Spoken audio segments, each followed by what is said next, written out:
There is a growing backlash against the prospect of a second lockdown that appears to be certain now. Boris Johnson having just made a statement in Parliament talking about the lockdown being renewed, saying that the lockdown will see MPs get a vote in December on what should happen next in terms of what restrictions will replace the lockdown. And that comes as Boris Johnson's looking to win over backbenchers amid sign of a Conservative backlash and rebellion on the issue of a second lockdown. Going to bring you all the very latest on this, guys. But if you could please start off by making sure you've hit that subscribe button and the bell so I can bring you all the very latest. Now, the Telegraph reported that this morning Prime Minister Boris Johnson held a series of behind-the-scenes meetings with Conservative MPs to win support for a second lockdown. Now, this comes as YouGov with polling that shows 72% of English adults do support new plans to return to lockdown. However, 23% are opposed, with the highest opposition among 18 to 24-year-olds. And the support for the lockdown in England is lower, significantly lower than the original lockdown back in March. So back in March, 93% of those asked supported it. It's down to 72% in November, which is still a high number, but it shows you there is an increasing backlash against the prospect of lockdown. When it comes to 18 to 24-year-olds, this time 88% supported lockdown in March. That's now down to 59%. And among those 65 and plus, it was 98% support for lockdown in March and 77% now in November. On a separate question, English adults were asked on the new lockdown measures what they thought of them, how they evaluated them. 20% say they go too far, 41% say about right, and 30% say they don't go far enough. So look, there's clearly still significant public support at the moment for lockdown, but there's also at the same time an increasing backlash. There's not as much public support for lockdown this time round as there was earlier in the year. And some pretty scathing quotes at the moment going around. There's one in the Times from the weekend. Serving ministers, even one-time allies, were shocked. Referring to Boris Johnson, he's been overrun by the virus and by his advisors. One minister quoted as saying, they are nasty, they misunderstand the parliamentary party, and above all are totally blank. Not very good. Over the last week, with the row over free school meals, I think we've lost the next election. Another minister quoted as saying, I think Rishi Sunak is going to have to take over. Boris's brand is being trashed every day. Now, there was some suggestion at the weekend in an interview with Michael Gove, some suggestion that potentially lockdown could be extended beyond December. Now, that apparently, according to Boris Johnson, MPs will get another say in December with a vote on this lockdown now on Wednesday. Now, there are several Conservative voices on the backbenches, Conservative MPs, who have been pretty scathing about the prospect of lockdown and saying they're going to vote against it. So Graham Brady in the Telegraph really setting out his stall, saying if we surrender our human rights cheaply, the cost will become immense. We should take some comfort that there is at least a debate going on, but it is astonishing, he says, how little attention is being paid to fundamental issues. First of all, we know that lockdowns don't see off COVID, they just defer its spread, he says. Secondly, we know that closing down normal life comes with immense collateral damage, mass unemployment, business failure, deferred treatment for other conditions. We know that even in a sunny spring, he says, the toll on mental health is terrifying. London Ambulance Service reports a 70% increase in attempted suicide year on year. This is great. So Graham Brady's piece in the Telegraph. At least this time, he says, Parliament will get to vote on the shutdown.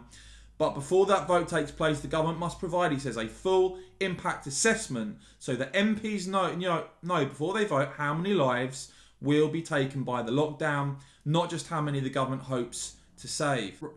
Freedom, liberty, human rights. The words are cheap, but if we surrender them cheaply, the cost will be immense. We must take COVID seriously, but it is time to shift that burden from the government and to take the responsibility on our own shoulders. Our Parliament came into existence to protect the liberty of the citizen from arbitrary government. When MPs vote on Wednesday, they should remember that.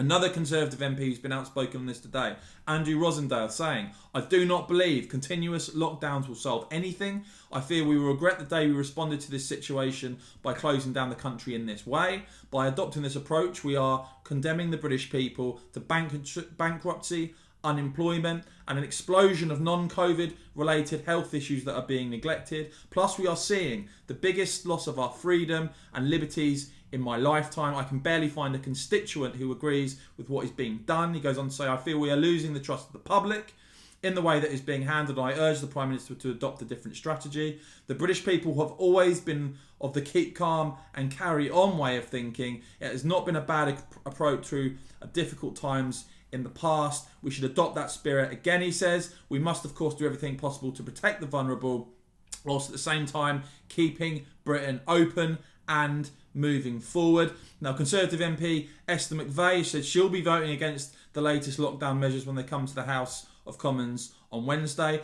Philip Davies is also planning to vote against national lockdown. Again, he's saying, "I'm dismayed at the announcement of a new national lockdown, which will come into force on Thursday the 5th of November following a vote by MPs. My constituency has been in some form of lockdown since July, the only result of which has been damage to the local economy and people's livelihoods unnecessarily." He goes on to say, "I cannot support further restrictions of a national lockdown and will be voting against it in Parliament on Wednesday. I have no faith in the people in the Department of Health and Public Health England," he says, "are making these decisions, and I don't think my constituents have any faith in them either. I will continue to oppose," he says, "these arbitrary restrictions that have no scientific basis behind them and only serve to restrict people's freedom, ruin people's lives, seriously affect people's mental health, collapse the economy and destroy jobs. Collapsing the economy is never the right solution to any problem." And he goes on to say, "You cannot mitigate the shutting down of businesses with the inevitable job losses and further down the line house repossessions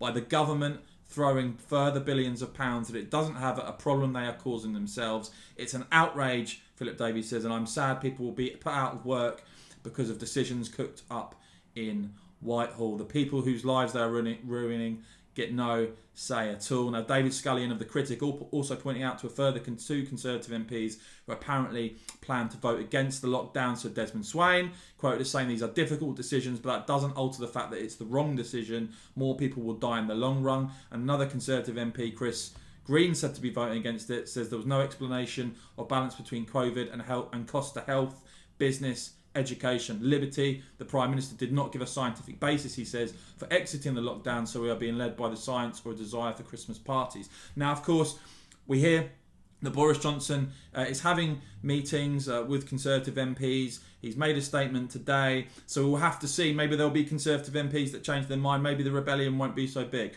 But in terms of public opinion, and in terms of the feeling in the Conservative Party's benches, at least, we know that Sir Keir Starmer and the Labour Party are going to support the government on lockdown.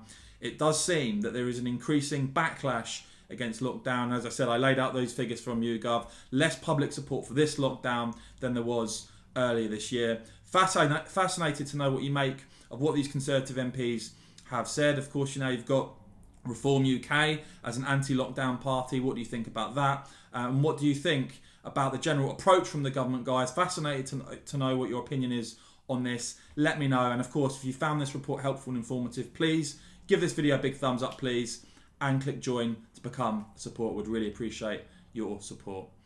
And as ever, guys, thank you very much for watching.